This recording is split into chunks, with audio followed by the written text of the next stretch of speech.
شروع اللہ کے نام سے جو نہایت مہربان اور بے حد رحم والا ہے۔ اور ہم نے ایسے بہت سے جن اور انسان دوزخ کے لیے پیدا کیے ہیں، جن کے دل ایسے ہیں جن سے نہیں سمجھتے، جن کی آنکھیں ایسی ہیں جن سے نہیں دیکھتے، اور جن کے کان ایسے ہیں جن سے نہیں سنتے۔ یہ لوگ چوپایوں کی طرح ہیں، بلکہ یہ ان سے بھی زیادہ گمراہ ہیں۔ یہی لوگ غافل ہیں۔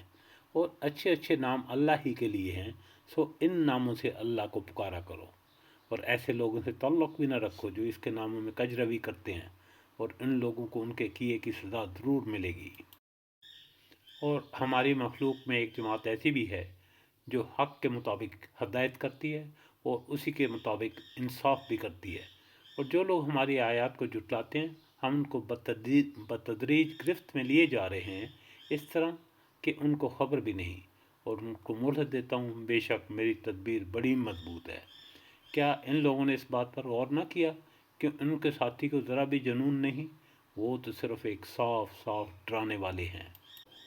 اور کیا ان لوگوں نے غور نہیں کیا آسمان اور زمینوں کے عالم میں اور دوسری چیزوں میں جو اللہ نے پیدا کی ہیں، اور اس بات میں کہ ممکن ہے ان کی اجل قریب ہی آ پہنچی ہو؟ پھر قرآن کے بعد کون سی بات پر یہ لوگ ایمان لائیں گے؟ جس کو اللہ تعالیٰ گمراہ کر دے اس کو کوئی راہ پر نہیں لا سکتا، اور اللہ تعالیٰ ان کو ان کی گمراہی میں بھٹکتے ہوئے چھوڑ دیتا ہے۔ یہ لوگ آپ سے قیامت کے متعلق سوال کرتے ہیں کہ کب واقع ہوگی۔ آپ فرما دیجئے کہ اس کا علم صرف میرے رب ہی کے پاس ہے۔